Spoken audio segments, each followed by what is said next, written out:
అందరికీ నమస్కారం. ఇప్పుడే హాస్పిటల్ ఐసీయూలో ఉన్న శ్రీతేజ్ ఐసీయూలో చూసి బయటికి వస్తున్నాను. డాక్టర్స్ అందరితోటి నేను మాట్లాడాను. అబ్బాయి రోజు రోజుకి రికవర్ అవుతున్నారు. లాస్ట్ 14 డేస్లోనూ పర్టికులర్ లాస్ట్ 10 డేస్లో రికవరీ కనపడుతుంది.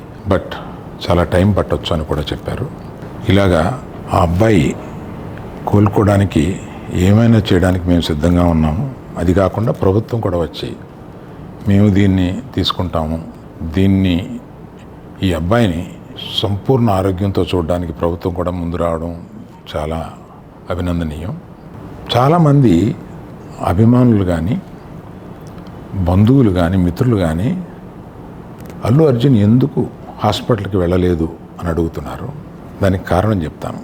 స్టాంపేడ్ జరిగిన రోజు మరుసటి రోజు మార్నింగే అల్లు అర్జున్ వద్దామని అనుకుంటే హాస్పిటల్ అధికారులు నిన్నే కదా జరిగింది, ఇవాళ ఈ హాస్పిటల్కి వచ్చి ఇక్కడ ఇంకొక ఇన్సిడెంట్ని ఎందుకు అవాయిడ్ చేయమని చెప్పి అడిగారు. కరెక్టే కదా అనిపించింది. రాలేకపోయారు. ఆ రోజునే కేసు పడింది. ఆ కేసులో పడిన తర్వాత మన legal team headed by Niranjan garu strongly advised Bunny should not go to the hospital at all or meet the parents ఇట్లా అని చెప్పి గట్టిగా చెప్పారు. ఆ తర్వాత మేము రావడానికి అనేక నిబంధనలు, మళ్ళీ నేను ప్రభుత్వాన్ని పర్మిషన్ అడిగాను. నేనన్నా కనీసం వెళ్ళి చూస్తే బాగుంటుంది అని. ఎందుకంటే ఓ రోజు బన్నీ బాధపడుతూ నేను చూడలేకపోయాను, నువ్వన్నా వెళ్ళి చూసిరా డాడీ అని అడిగాడు. నేను ప్రభుత్వాన్ని అడిగితే వారు పర్మిషన్ ఇచ్చారు.